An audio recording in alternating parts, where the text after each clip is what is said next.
Welcome to the Pushing Buttons Podcast, the weekly podcast where we talk about ideas, concepts, opinions, and experiences in video games. My name is Kevin. I'm Robert. And this is Kyle. And I'm apparently very excited to talk about what we're going to talk to you guys about today. Our main topic of the episode is going to be about our bad habits in video games and how we hate stuff that we do, but we keep doing it anyway in gaming. Against our will. That's why it's a habit.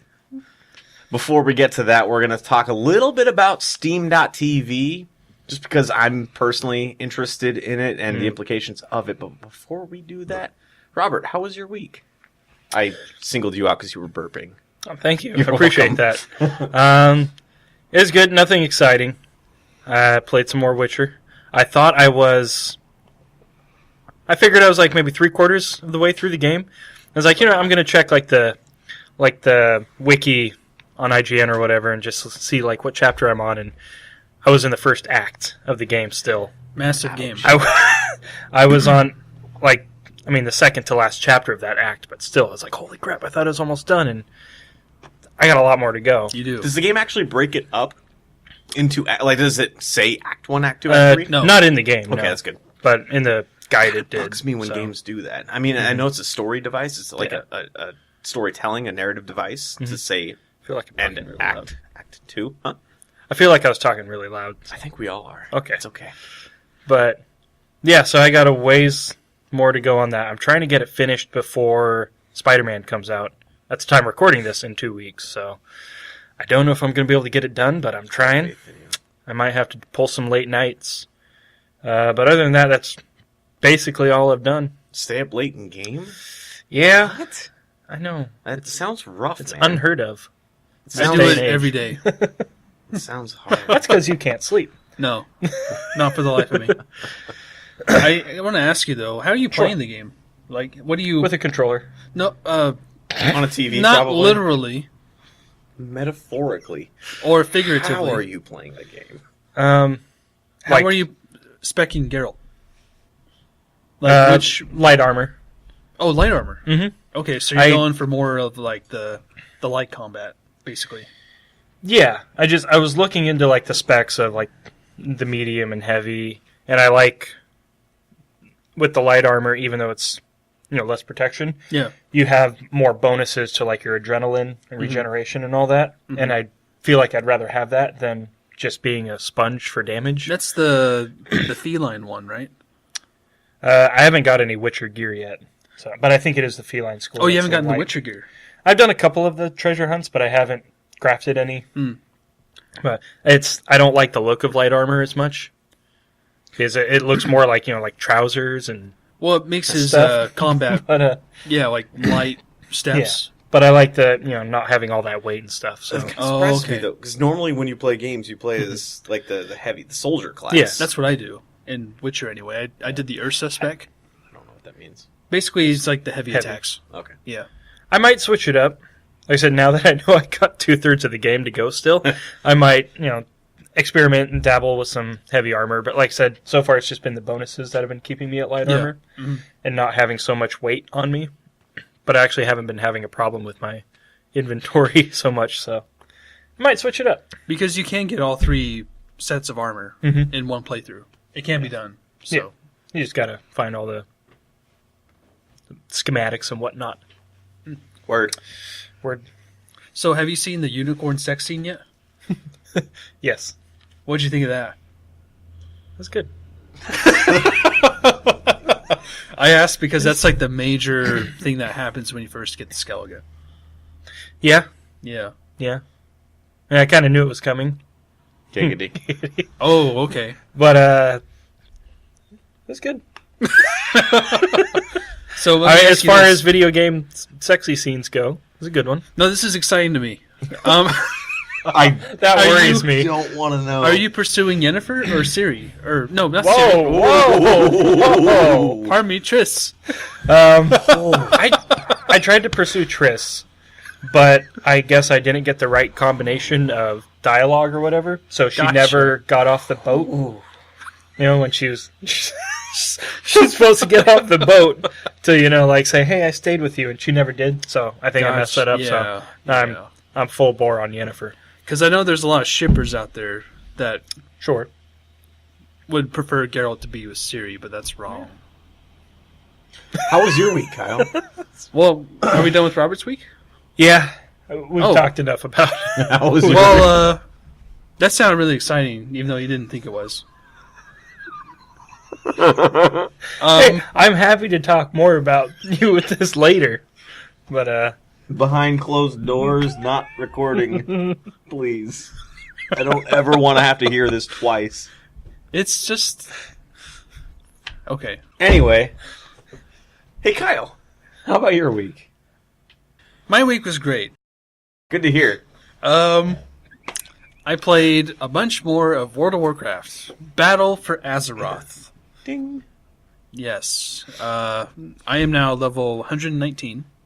So close. I finished the second zone of the Horde leveling area. Nazmir. It's pretty much a blood troll infested swamp. It's really atmospheric. Sounds dangerous. It's really cool. Is it scary? The mood suggests otherwise of the Okay. questing. Okay. Because you're a hero, it's nothing scary to you at this point in the game. It's also World of Warcraft. It is. The only thing scary about it is losing your life to it. Which came to a head a couple times for me. But I am steering clear of that path now. Word. Basically, I completed all the quests in that zone. And it took me to level 119, so I got the last zone, Vol'dun, to do. And I'm enjoying it more. There's a really cool dungeon that I played last night, actually. It's called Underrot, and it's pretty much underneath the swamp. That makes sense. It's like a mossy I get it. infestation of blood trolls, and the atmosphere was really dark, and I really liked the art style that they chose for that particular dungeon. It's not something they have really emphasized in past expansions. Gotcha. And I'm still getting a feel for my class, but I'm getting really tired of the Beast Mastery spec, because it's just the same buttons over and over. So I'm thinking once I hit max level, I'll try out the melee spec, which is survival. Other than that, I didn't really do too much else in WoW. I had maybe a couple hours every night this week Makes to get sense. through that zone. Working a 40-hour week job. And during the downtime for that, I decided to take up Final Fantasy XIV again. So in the downtime of an MMO, you play an MMO. Right, because I still had game time left over from when I stopped subbing. Gotcha. And it just so happened to turn out that there was like a seasonal event going on at the time. That's fun. I This like it when is- games do that. Yeah, this was like the summer event for the game. It's called the Moonfire Festival. It's like a short quest line where you get cosmetic items to look like you're at the beach or something. Yeah. I think Terra does that as well. But something amazing happened during this event. Go So on. the quest has you do a jumping challenge akin to Ninja Warrior. I don't know if you guys are familiar with that show. I am not. Wait. I've seen a lot of American Ninja Warrior. Yes. That's what I'm thinking. Okay, yeah. Yeah, like they run the course and Yeah. they do a bunch of achievements to get to the top of this tower. Right. So basically, I got to the top of the tower. And I'm a nimble warrior. Word. It was really hard. I took a good 5 hours to do it. Holy cow. It was hard as hell. You should watch a video for it. I might do that. Not 5 hours long, but See, for me, it wasn't the fact that I was going to keep playing. I just wanted to complete that challenge. Because at the time, I love jumping challenges in games. Guild Wars 2 has a lot of that. I've heard, yeah. And What is a jumping challenge? so basically... Precision platforming Yes. Okay. in a 3D game is horrible to me. Yeah. I mean, it's kind of like you have to fight the mechanics of the game Yeah. more so than the actual challenge. Right. But when I mastered those mechanics, I felt like a boss. But to me, it seems less like mastering the mechanics and more about getting around the negative parts of the mechanics. Like learning to deal with because the crappy. If it's, I haven't played that game, but a lot of games of that vein, like Guild Wars 2, there was something that felt off about the jumping, and it's like the floatiness of jumping in an MMO. Yeah, you don't necessarily play those games to do platforming. Exactly. So it's kind of an afterthought during the game development process, for the most part. I don't know about Final Fantasy XIV particularly. yeah, in this particular event, it wasn't like something with a reward. It's just for bragging rights and a great view of the area that you're in. That sounds like right up your alley. But it was just the fact that I conquered the challenge. Exactly. Like, that's what I love about gaming. Like, I love overcoming these difficult challenges. Gotcha. And I would see all these other people trying to do the same thing as me, and they would fall and, of course, restart and try again. Because if you would get to the very top, one little mistake, you go all the way to the bottom. And that sucked. Like, I was like, sorry for the language. Basically, it was full of strife and turmoil. But that final jump, I made it last night. It was like a great feeling of accomplishment. Nice. Like, it felt really cool. And I play a row, or a Rogadin. That's the race I'm playing. They're like the biggest characters in the game. Gotcha. Kind of like Tauren in Warcraft, if you're familiar with that. Like, they're huge. May the wind be at your back. Yeah, something like that. And to do that with a row was really fun to watch, because he's such a huge guy, jumping on these little tiny strips of platforms like the size of your finger. So to have that under my belt it felt awesome at the time. It's funny for me. Whenever I start an MMO or any kind of game where you get to choose your species and your height and all that kind of stuff, I always go for the smallest, shortest, dinkiest character ever, because it always looks funny to me to see them jump at the same height as everybody else. That's a good reason to do that. My girlfriend, she plays the shortest race, the Lalafell, and I'm this huge ass Rogadin, and it's just fun to see us together, because it's like real life. That's sweet. Because I'm really tall and she's short, so. Not as short as my fiance. Well, yeah, but my you fiance get the idea. But yeah, I could see that. It makes for a really fun time playing the game with her. Nice. That's pretty much my week. Nice. Very nice. I mean, aside from the usual. Nice. Mm-hmm. What about yours, Kevin? I've been trying to decide what game I want to spend my time with. So, Well, what did our sales pitches work last week? I know mine didn't, because you don't own an Xbox, so I didn't you really can't give play you a pitch, Forza. so I guess I mine. pitched Mad Max to you. Forza Horizon 3 is on PC, and Forza Horizon 4 is coming to PC. Nice. I actually read an article today that they're spending more time on the PC port of Forza Horizon 4 because of the issues for the first couple of months on the third one. But the third one was the first one to come to PC. Nice. Mad Max I do own on PC. I did not play that. I installed Galactic Civilizations 3 and debating playing that game. But I started getting back into both The Binding of Isaac and Crypt of the Necrodancer. I sold myself on games I already love. It worked. Nice. Necrodancer, oh my lord, that game is good. That is so fun. I don't even own the DLC for it yet, because it's like $7 and I haven't wanted to spend that until I can master what's already in the game. But God, that game is so good. I implore you, the both of you, and the both of you listening, just check that game out. Listen to the music. Fall in love. It is great. Is it on Xbox too? Do you know? I don't know. I know it's on. I own it on PlayStation 4, so I know it's on there. But the DLC is not. In a couple of weeks, I might be able to get it then. I would highly recommend at least looking into it. It is a very, very hard game to get into. The learning curve is really steep. It is not a game you can just dive into and expect to be able to play past the first couple levels. It'll take countless deaths before you get into it. I started playing a little bit more Spelunky as well. Oh, nice. Yeah, that game is... You love that game. That is one of my favorite games. One of your favorite games of all time. God, that game is so good. I cannot describe my love for these games enough. I really can't. It's impossible. It's just so... that game was the game that brought me back into gaming, like modern day gaming, and it is just so good. That was basically it. I didn't do much. I guess SummerSlam and NXT TakeOver Brooklyn, which were both. SummerSlam was good. NXT TakeOver was, of course, great, because it always is. But it's another podcast for another time.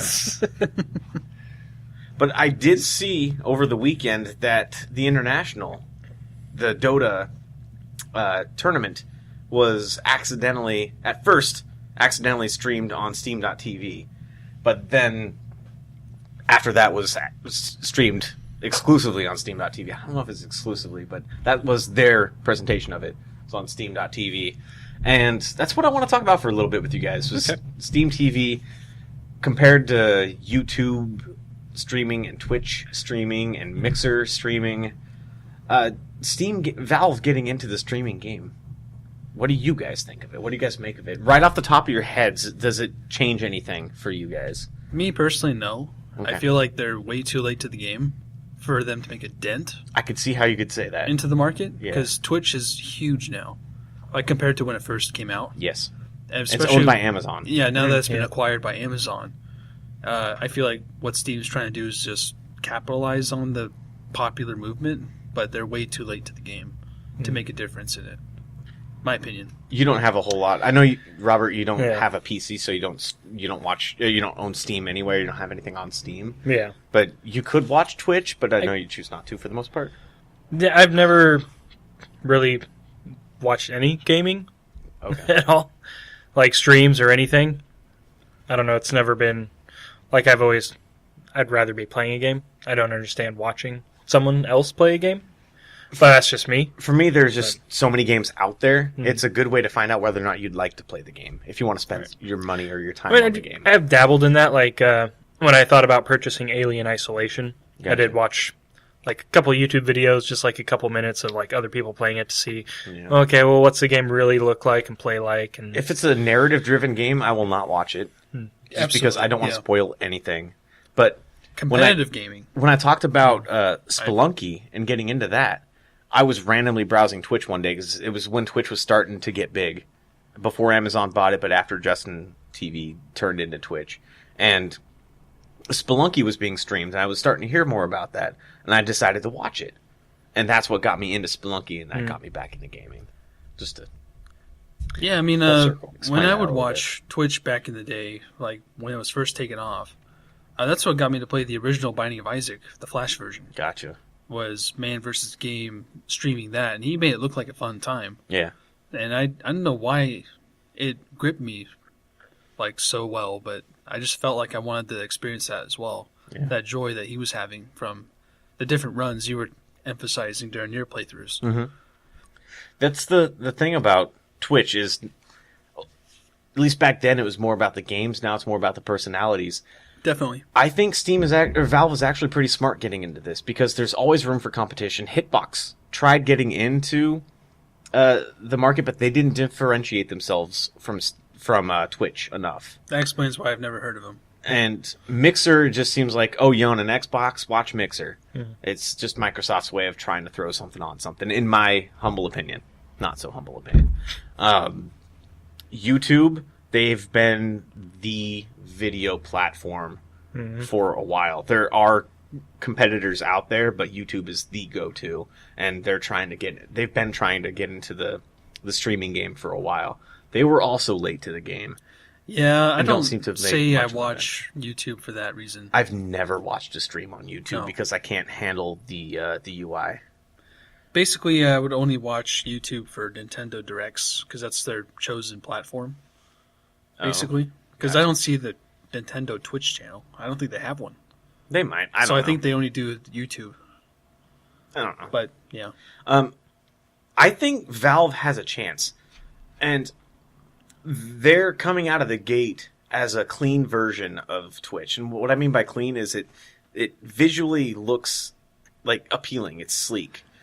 And you can instantly voice chat via the web browser. You don't have to be in the Steam application. You can just watch it on your web browser like you do with Twitch.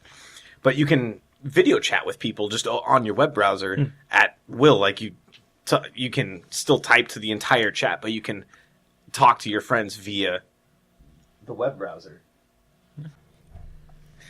I do think that Valve, while they are getting into the game a little bit late, I think that they could have some success with it.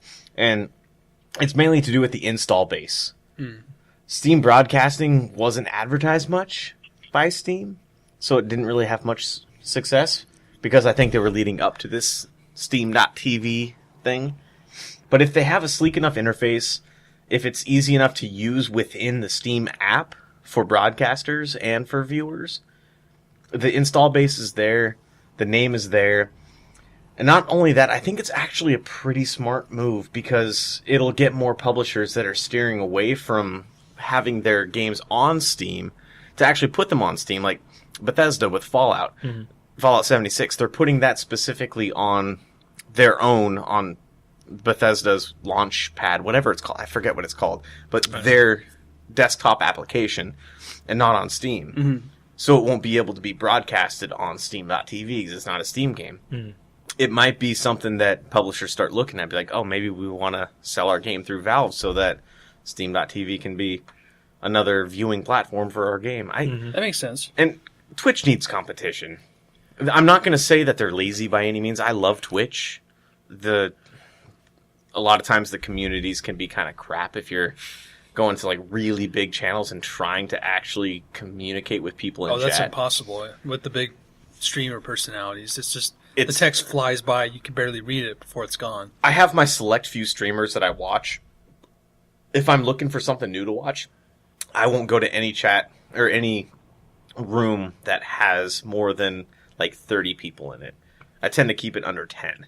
Just so if I do want to talk to people, I can actually have a conversation. If I don't, I can lurk in the chat and nobody cares. They're just happy to have another viewer there. And I know what that's like. So I think Valve can have some success with it. They just have to advertise it, market it. They have to do something to differentiate themselves from Twitch. That's going to be hard to do, I think. It can be, but Twitch is known for having not a toxic community like YouTube, but not the best. And if there's better ways to curate that on Steam, which I don't put a lot of faith right now in Steam's curation, but if that happens, I think they can have success with it just simply because of the install base and the ease of access. It's everybody that has a PC that has a game has Steam. It's right there. Plus, competition makes everybody grow, competition and makes everybody better, grow. so. Yeah, it makes everybody keep current. Makes everybody try to innovate, and it's honestly the users that typically benefit from that. I think it's exciting to have another big name competing with Twitch. I mean, speaking of competition, there's not a lot of competition with Hearthstone, but I know Steam's making Artifact. Yeah. Valve, they're making that new card game. And everybody's thrilled about that. Yeah, nobody. But it is releasing, I think, in November or December.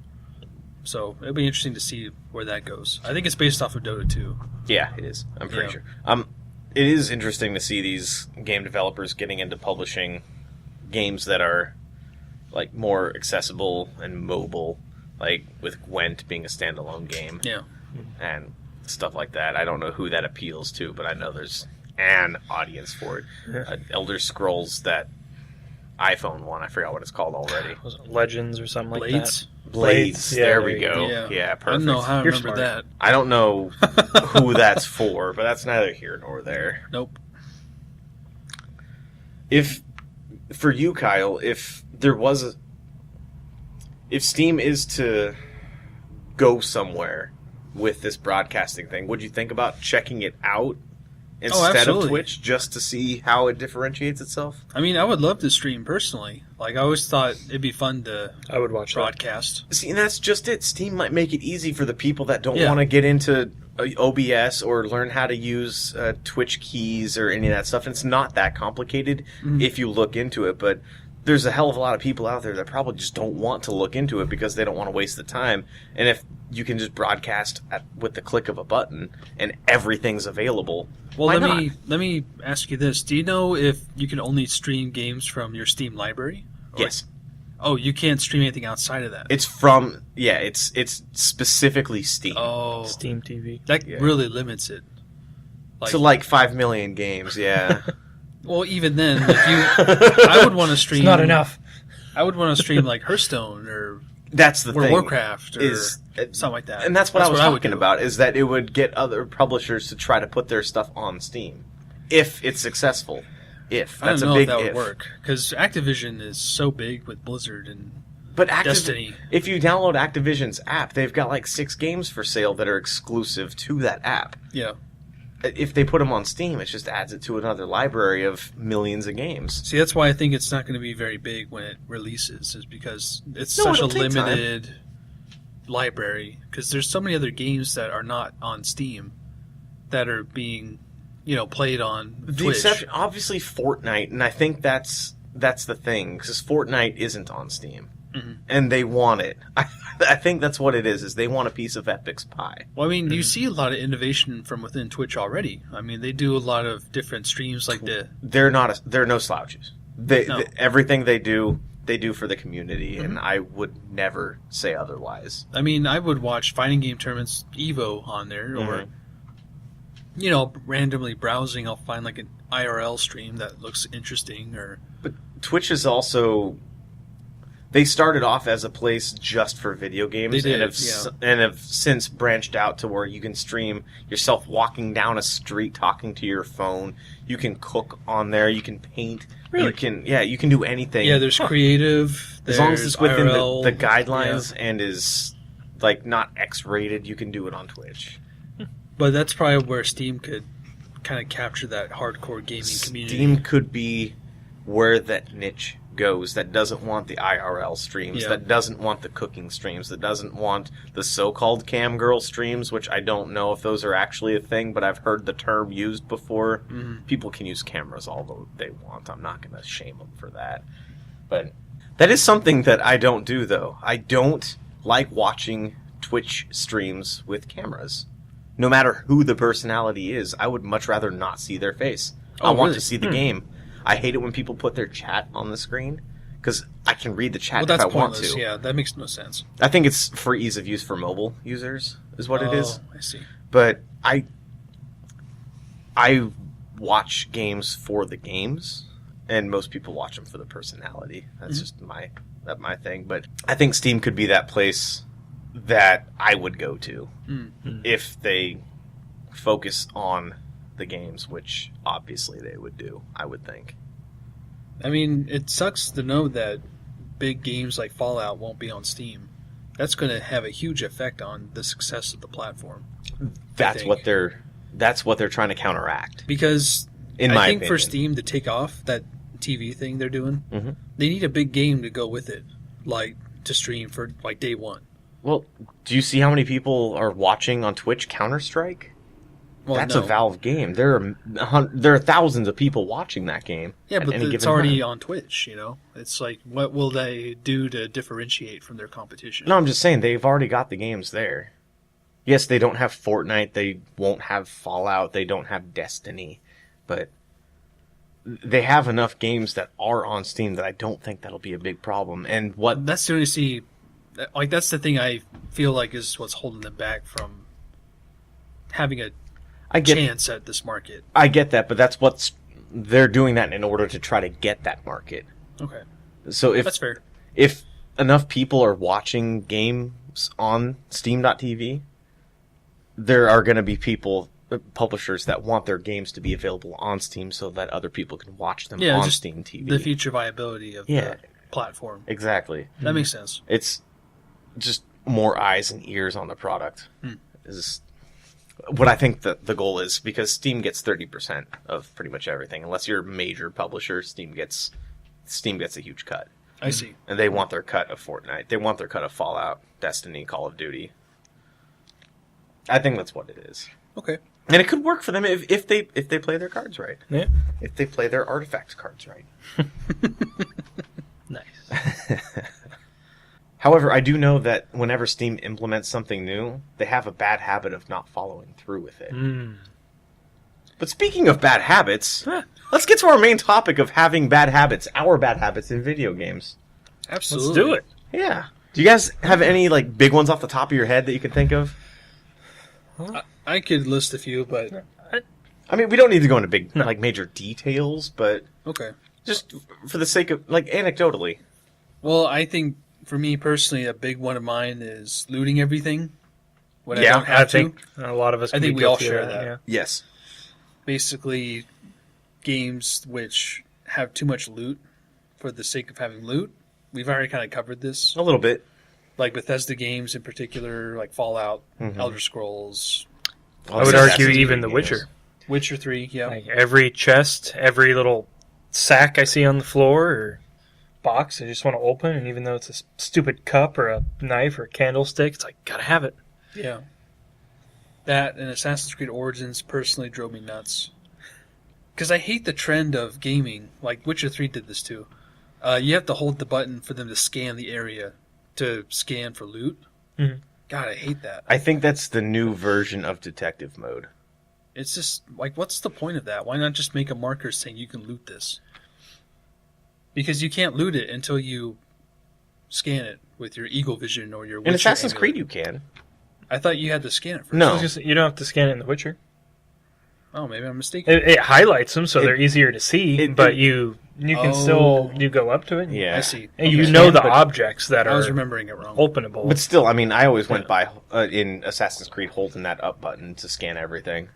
It's habit. It's a horrible habit, and I hate myself for doing it, but Yeah, I think the BioShock- game encourages it. BioShock is a offender of that too. Like, they have too much to loot in those games. Yeah. Like, it doesn't really feel like you're in an environment with low rations or low supplies. Yeah. There's like an abundance of it. I felt like that in Prey. Oh yeah, that too. Yeah. There were so many potato chips. I felt like I was in a Lay's factory. I mean, it you was- could be like, living in there for 5 years or something with all the food they have. lying around. Nice. But you can't find ammo. Yeah, that's true. You have to craft it Mhm. using those potato chips. Break down those chips and make yourself some bullets. Probably one of my biggest ones is I'm a button masher. I don't Don't I take agree. the time to like learn the combos. Yeah. Like, I will just, like, especially with combat games, less so with, like, Assassins and Witcher, because I you know kind of exactly have what to you mean. counter You're and talking do that, like but, Shadows of like- the Shadow of Mordor. yeah, God of War. that's a good example. Yeah, I that just, was the first one I that just came want to my to mind. wail on that button and kill the Mhm. enemy, and I don't Yep. take the time to learn to, like, all the different moves and counterattacks and all that, because I just want to kill the dang Uh-huh. thing, you know? Yeah, Devil May Cry, Bayonetta, God of War. That's why I can't play fighting games either. Yeah. Yeah, I have like 2 moves that I learn and I use those. Right, yeah. And it's the same with me with weapons in video games. I tend to use one weapon throughout the entire game. Same If I loot here, a yeah. weapon that I like the feeling of, and with, like Doom 2 or Doom 2, it's the regular shotgun, not the super shotgun from Doom 2, but the shotgun, just the regular one. Doom and probably Doomy Turtle. Inside joke. When I find one weapon that I like in a video game, I won't switch to anything else. And I end up always having to find the ammo for that gun. See, that was me with Assassin's Creed Origins. I just I like switch between either the dual swords or just the regular sword, and I like never experiment. Or I think I tried like once, like the big blunt instruments or Yeah. like the axes and stuff, and I I stick to the one thing. And Yeah, for me, it was the Crescent Axes. That's what I loved, because the execution move was so sick. He just, wha-bam! Like, just brings it down on the guy's Wha-bam. head with the execution move. I did the I love one-hand that. sword Loved and it. a pole arm. One was for quickness, the other was for reachability. It was... yeah, I stuck with those for the entirety of the game. I tried Yeah. the other ones once or twice, but yeah, it's amazing how they can add so many different things into a game, and I'll only use one or two. yeah, You know, speaking of weapons, another bad habit of mine is looting a weapon with limited uses and not ever using it. yeah. I have that the first on my list, and I've called it "too good to use" Yeah. syndrome. Yes. I am in roguelites, I am horrible with that. I will, like, say in the Binding of Isaac, I get an item that ups my an active item that recharges, but I don't use it because I am like, okay, I don't need it in this room. I can use it in the next room. I don't need it in this one. I can use it in the next one. This fight, I don't need it. I can use it in the next fight. And it just keeps going. It keeps compounding. And I hear you. Basically, the Fat Man in the Fallout series. Yeah. I use that. I don't know if I ever fired one in those games because I was always saving it. I got intoxicated on alcohol and had friends in the game over or in real life? In real life. Oh, wow. I was over the age of 21 and I was at home and not driving, so it was safe. Gotcha. And I was just trying to do, like, I don't know, trying to do something fun, trying to do something funny, and just see what would happen if I shot off, like, 40 rockets all at the same time, 40 nukes at the same time. And yeah, it crashed my 360, but I just having fun with stuff like that, I've got to do at least once. But I loaded my game right after that because I didn't want to have used those bullets. You know, speaking of reloading saves, that's another one of mine. Quick save saving. fever. Yeah, so basically, when I play a stealth game, I play through the stealth game trying to never be detected. If I get detected, I reload my save from the beginning of the level or a checkpoint. And I do that all the time with games like Deus Ex, Dishonored, Splinter Cell, like all of those games. It would drive me nuts that I would get detected from some enemy just lying in the corner, you know, just pissing his pants at the sight of me. And he would just go, oh, blah, blah, blah, and he would find me. The sound of his gun. Is he a sim? That's my exaggerated alert noise. Ring! Yeah, exactly. But I just would get so used to quick saves, and I would quick save after every time I would make even a step in Dishonored. And, of course, when I get detected, I would just reload, like, boom, boom, bung. Like, I'm back in the game. I'm not exaggerating. That was, like, the sound. I like that sound. That's a good sound. No, in Dishonored, when you go in the menu, it's boom. And then when you hit... when you go to the quick load, it's like boom. And then when you select the save, it's bong. So boom, boom, bong. I heard that tone my entire time playing Dishonored. I love that. It's yeah. Any game that I play on the PC, I am pounding that F5 button. Yeah. After every scene, after everything I do. Because what I did was I bound quick save to enter button. So whenever I did something, my goodness, I did enter. Well, if and you I have do that like, nonstop, like I do here, like my mouse button's on the side of the mouse, you could always do that. Well, yeah, But I just felt like if you accidentally save it the wrong spot, that would suck. Mm-hmm. Have you guys ever done that? Like quick saved, like right before something horrible happens because you accidentally quick saved, or you quick saved when you knew you shouldn't have? Not for me. I can't remember off the top of my head. It doesn't really work on console. That's fair. Yeah. I'm sure there's a couple of games where I would like die repeatedly in a mission. Yeah. But I could revert to an earlier save and redo that whole thing. I can't think of a good example, but I know it has happened, and it's been within the last couple of years, that I load a game and I instantly die. Like, instantly, without being able to do anything about it. Yeah. I can't think of any examples for that, though. But no, I agree. I have that save. Frequent quick save fever, as I call it. Quick save fever. Quick save. I like that. The other one I have is like especially with action games where there's like puzzles and things like that. I always take the easy way out and I just look it up because I don't want to sit there and take the time to figure it out. Especially in like Tomb Raider, the reboot, or even Assassin's Creed and stuff. If there's like something where you got to move the tiles or something like that, or you got to turn these statues in this way, going off the text. I always look it up. It's like I ain't bothering with trying to read riddles and all that stuff. I always look it up. I understand that if you're not playing a game for the puzzle, right? Then that makes sense. I mean, I have a triple whammy of bad habits and guilty pleasures. Oh, go for it. The Professor Layton puzzle game series. So basically, it's a narrative-based puzzle game, and you go through the game solving puzzles for people you encounter in the world, and you have the backup system of getting you through a puzzle called hint coins. So this is like a triple activated bad habit game for me. Like, it brings out the worst in me as a player. Because I get frustrated at not being able to solve a puzzle. I have my OCD collective complex where I'm tapping the screen looking for hint coins in the world. And then I have the actual frustration of not being able to solve the puzzle, so I'll look up the solution online. Using... because there's 3 hints per puzzle, so you use a hint coin for each puzzle. Like a hint. Uh-huh. And then I still can't figure it out. So I have to go online and look up the answer. I would love to watch a stream of that. Not of the game, but of a camera on you playing that game. It's tapping the screen. It's stressful. It doesn't sound like it'd be allowed on Steam.tv, but if you did that on Twitch, I'd probably watch that. I mean, it's a great series. I love the characters, but my God, like, the puzzles can be so frustrating. Yeah. And if you're stuck on it, you're like, so you need to look online for the solution. And the hint coins, they can help you or not. When it comes... I'm sorry, go for it. Oh, I was just going to say, segue into that one, looking stuff up would be, I have a habit of, whenever there's like a difficult decision in the game, I'll go online and look it up to see the consequences.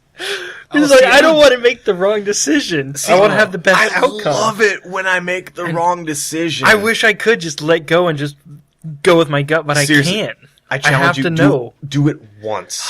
So and hard. It'll be the most liberating experience of your gaming life. There's choices like that in The Witcher. So far, I've looked them all up. Honestly, it was find those Mass, threads that are like Mass people Effect like, what did you series. choose? It was the Mass Effect series that got me to let go of doing that. Like, I remember looking all those up. I wouldn't look them up. I would do one, and if I wasn't satisfied with it, I'd load the game and then do the other one, and if I'd choose which one was better. Oh my God, I just thought of something. Ding. Oh. So, again, with the Professor Layton series. So I tell you I use all the hint coins. Mm-hmm. I would reload my save to get the hint coins back after finding the answer. Nice. I really did. And it's horrible. That extra step.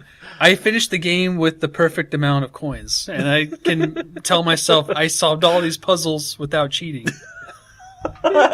GameFAQs.com is not cheating technically. Bravo. Oh my God. Bravo. When it comes to OCD stuff like that, do you guys do what I do, and anytime you shoot a single bullet in a game, you have to reload instantly? Yes. You reload after every... I have to have a full clip Yes. anytime I move. I have to have a full clip in my gun in any game. Yes. Whether it's a first-person shooter, whether it's Enter the Gungeon, I have to have a full clip.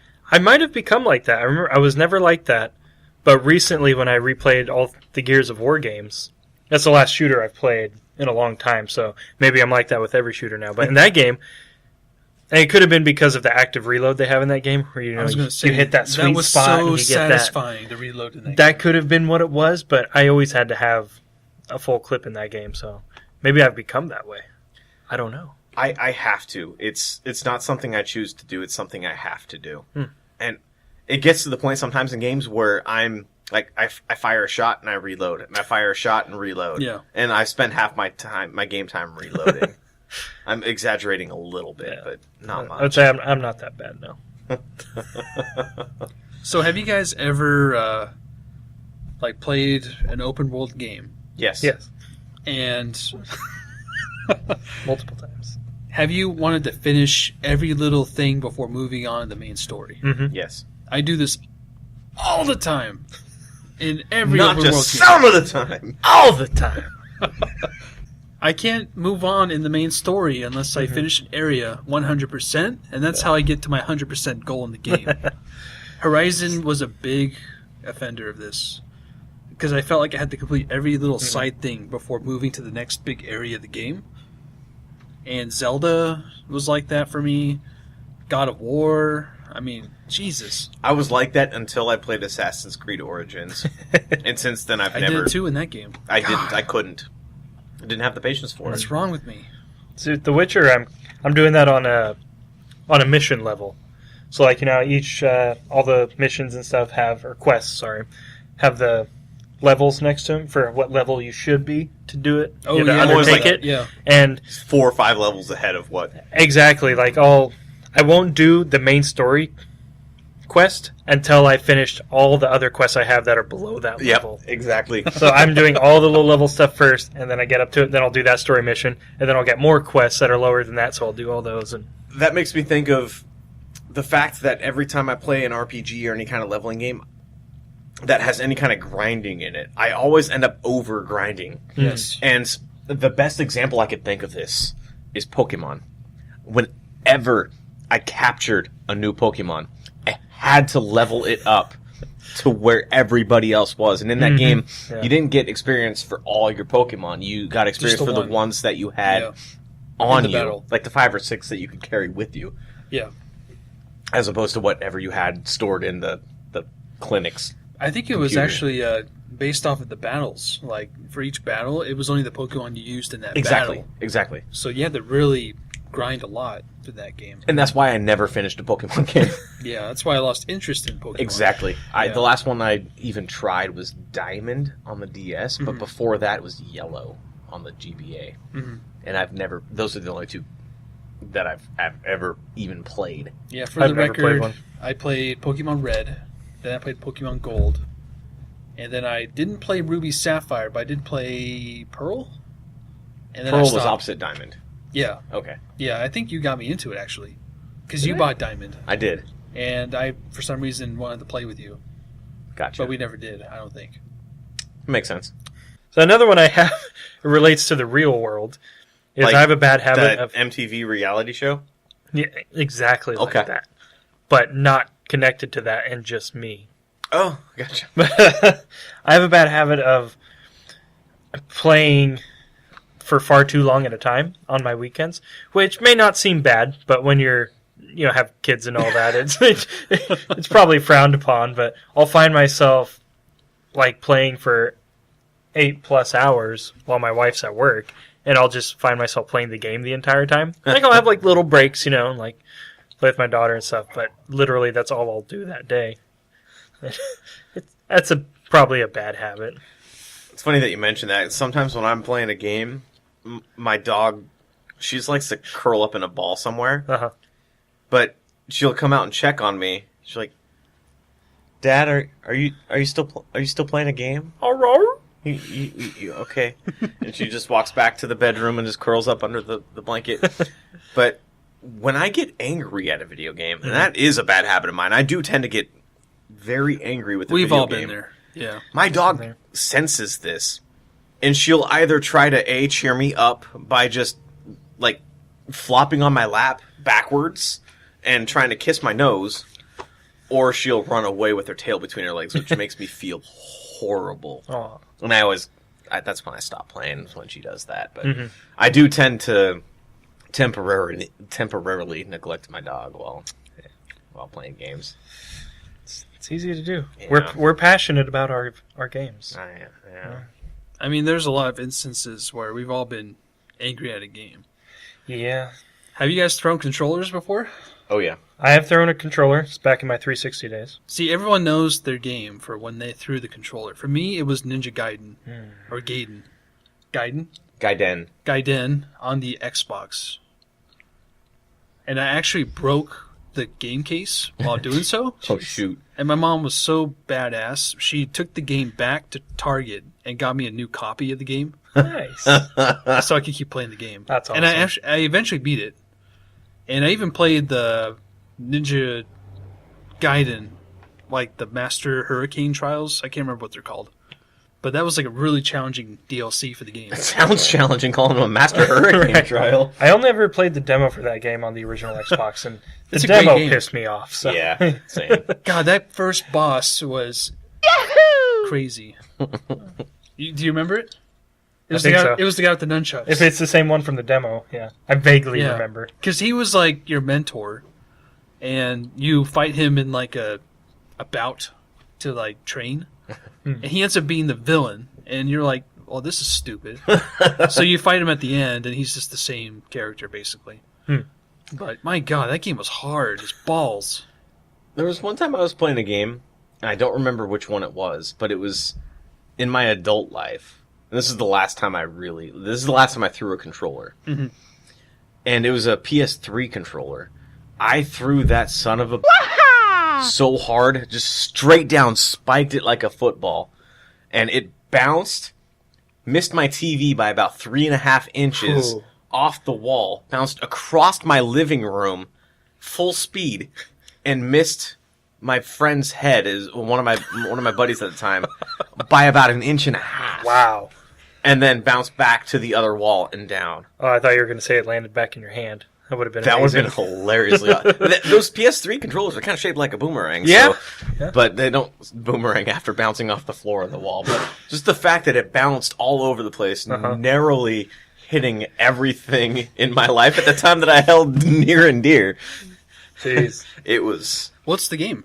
I don't remember. Oh, That's man. the thing. It was on the PS3. So, PS3? yeah. Was I there? No. Oh, okay. Because I was going to say, that's not too far back. I can't remember my last game I got really angry at. Since I've started to become more, like, Of an calm adult. with my gaming and casual, Yeah. and playing everything on, like, either normal or easy, That's why I don't get angry anymore. That's why I describe so many games as love. Because that's the kind of game I play now. It's just calm. Just love, baby. There is a game called Love. And it's a tough platformer on Steam. That's ironic. Yeah. It's like 7 minutes long, but it's tough. Man, Super Meat Boy, I feel like I was frustrated at that sometimes. That's a frustrating game. Yeah, that was a hard one. Did you ever play Celeste? No. But I want to. It gets frustrating. It takes a lot longer than Super Meat Boy does to get frustrating, but once you get to that point, it gets frustrating. I do know what frustrates me about games is, the ad nauseum tutorials. Like, I'll get so frustrated, I'll be like, ah! Yeah. Like, we've all done that. Like, we all kind of exert our inner frustration by grunting or sighing. That's when my dog reacts. It's Yeah. when I audibly do something. Yeah. Like, do you guys have moments like that with particular games, do you feel like? Not so much anymore. Yeah, and not anymore.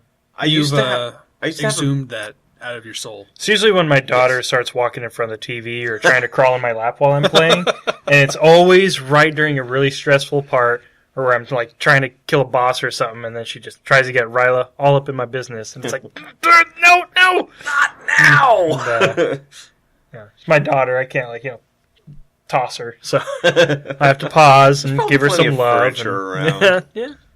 Well, I don't know about you guys, but it's difficult for me when I'm playing a game when your significant other talks to you while you're playing a game that you want to get lost into. Like, it's hard to contain, like, that frustration of, like, I want to get lost in the game, but That you doesn't keep bug me as pulling much. me out of the game. Yeah, for me, it's not so much frustration. It's I just pick and choose times when I can play those games now, and I don't get frustrated so much when something like that happens.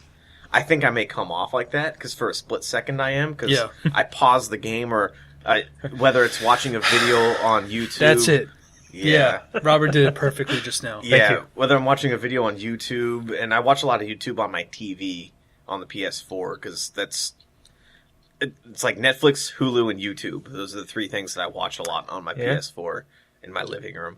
And it never fails that within 30 seconds of starting a video is when she'll call or she'll talk to me or she'll do something which I guess I do come across as angry, and I hate that I do that. I know, I'm guilty of it too. And Yeah. It feels awful, Yeah. but it's like, why do I react that way? It's like I start analyzing my soul. How dare you inconvenience me and make me pause this? My immersions. It's broken. Yes. I also hold pee. You don't go to the Not in bathroom my while hand. playing. Not in my hand. Yeah. If I'm in a particularly good run in a roguelike, or I'm at a particularly interesting spot in a story, I'll just shake my leg. I do that while recording the podcast here a lot. Yeah, you're doing it right now. I was doing that as an example. Oh, Yeah, I just went Gotcha. to the bathroom like 5 minutes ago. I'm you good. did. Yeah, I Yeah. forgot. But I do that a lot while gaming. Yeah, that or holding the other end too. Yes. Then the wife will get home and like, oh, I really got to use the bathroom. Uh-huh. Or you forget to drink water, or if you get to eat lunch. Yeah. I haven't done Yeah. that kind of stuff in a while. It's been a while since I've done... See, now I know if I'm going to do a gaming binge, I prepare, and I usually either the day before, I'll go to the store and get like a bag of chips, a bag of cookies, something like that, a drink. I'll make sure I'm prepared so I never have to leave the room all day. Smart. Maybe I need to do something like that. Just have a haven't done preparation stash. I haven't. Anyway, I haven't done anything like that since I was like For me, early 20s. For me, it was the World of Warcraft binges where I would do that. Gotcha. Like I'd get a 24 pack of Mountain Dew, and I would not leave my chair for 12 hours at a time. And We used to stock up to play games together, yeah, we did and it was always Mountain Dew and all the. Democracy, like the very first one with Supernova and Voltage, and what was the other one? Do you remember? Was it Livewire? Surge? No, like Electric something. Livewire is separate. Okay. That's the orange one. Yeah. I wouldn't know. It was like a blue one. It was like Electric something. I can't remember. I don't remember either. I remember Voltage was the blue one. That's the one that won, but there's like a light blue one too. Oh, I don't know. But Supernova was the pink one. I like that one. I liked Voltage. Whenever, and I own so many games, whether it's on Steam or Your kind of 500 on plus GOG games? or Humble, but yeah, I have, at this point, my Steam library consists of 618 games. Jeez. Yeah, I know where this is going. And it's not, I'm actually not talking about how I used to impulsively and compulsively buy games that were on sale. If I had any interest in it, I would buy it and then look it up to see if I wanted to play it. Yeah. That was a really bad habit of mine that I've since grown out of, I think. For me, it was buying new versions of games I already own. Gotcha. Hence, Dark Souls series. I bought the original, like, Xbox or PlayStation version, and then I'd buy the PC version and replay it again. Gotcha. Because, of course, it had, like, new improvements and stuff. Yeah. But buying, like, more copies than I need to own of a game. I've been guilty of that too. Yeah, that's another bad habit of mine. What I was leading up to with that was that because I own so many games, I have started so many games. And even more than than never finishing the game is anytime I go back to a game that I started, I always restart it. Yeah. I just did that with Stardew Valley. I just deleted my save file for Spelunky. I delete my saved games and start over from the very beginning every time. You do that every time? If I haven't played a game in like 3 weeks or more, I will delete my save and start from scratch. Holy crap. So I'd do that if it's been like, Years. months. For me, years. If it's a game that I've already pretty much beat or have already beaten and just haven't collected anything and want to go back to play, I won't do that. But if it's a game that I'm close enough to the beginning and I don't remember what's happened, and for me that takes days or weeks as opposed to months or years, I will go back. Like, okay, a bad example of this because it has been years. I was talking a few episodes ago about Broken Age and how I've completed the first half before the second half came out. And I know when I go back and play that second half, I'm going to play through that first half again. Because I feel like I need that sense of completion for the whole story. That's why I've never finished a Telltale game. That's why I've never finished Life is Strange. Because I buy them and play them episodically as they release, and then by the time the 5th episode comes out, I need to replay from episode 1. It's just a weird compulsion that I have. And I do that with TV a lot, too. If I haven't watched a show in a while, and it's not finished yet, I'll start back from episode 1, season 1. And Oh my goodness. watch through from beginning to end. That's I feel you, baffling. brother. I've never done that. It's a horrible bad habit that makes me never finish games. That's crazy. Wow. I do I it didn't know you went to that extent. almost every time. That's and why you never finish anything. That's what I just said. And it's not just to the point where I'll create a new save. No, I delete my old save so that I can't go back. Oof. I always do that. See, if I have to do that, I just lose all interest in the game. Because I feel like I would have all that time invested just go to waste. For me, it's the opposite. It's like, okay, I can't go back to where I was. Now I need to reinvest that time, and I get re-sucked back into the game the way I originally did. It makes me fall back in love with the game. Is what it does. And if the game's not worth playing to me, I'll know by the first hour or two, and it'll be like, oh yeah, that's why I stopped playing this game. If I go back to Mad Max at this point, I'm going to have to start over from the very man, beginning that's of the crazy. game. Naturally. And that's why I hate tutorials. That's a so game I much. did that with too, though. I had started it, played like I think an hour or two, then stopped playing it for a while, and then when I went back and I was like, all right, I'm going to start going through my library, I had to start from the beginning. I did that with Witcher 3 twice. Same before I started it this time. Yeah. Yeah. I mean, you got to give a game a chance. I mean, there's But life a happens. lot of variety. Life happens. If something happens yeah. and you just can't get around to playing a game before the next big one comes out, Yeah, but you may have played up to a point where the hook of the story hasn't hooked you yet. that's why I start from So the you beginning. start over till you. But if you get that hook, you can go from there. A lot of times it's like I feel like I forget the controls, I forget the mechanics That's a of the big one for game. me. Oh, I And see. especially Like games the feel of the game. Yeah, You've like- forgotten it. Yeah, and especially an open world game where the tutorials for combat are all at the very beginning of the game. Mm. And I need to reteach myself how to play the game. There's no better way to do that than restart. Makes sense. And if you play through the beginning again, you can get a good sense of whether or not you're going to want to keep continuing to play that game. But that does go with me buying way more games than I ever have enough time to play. See, this is interesting because a bad habit of mine is I'll play a bad game through to the end because I feel like I owe it to my purchase that I have to complete the game in order to put it behind me, even So though what's- if it's terrible. What's the worst game that you've completed out of completion's sake? See, this is difficult because I don't play a lot of bad games, but by your standards, you would probably say they're bad games. I was holding my comments in. Yeah, exactly. It's really hard to narrow it down. That's all right. For me, it I was mean- Fable 3. I mean, that's a good example. I enjoyed my playthrough of that. For me, that was one of the worst games I finished. I don't know why I finished that game. I finished through the story.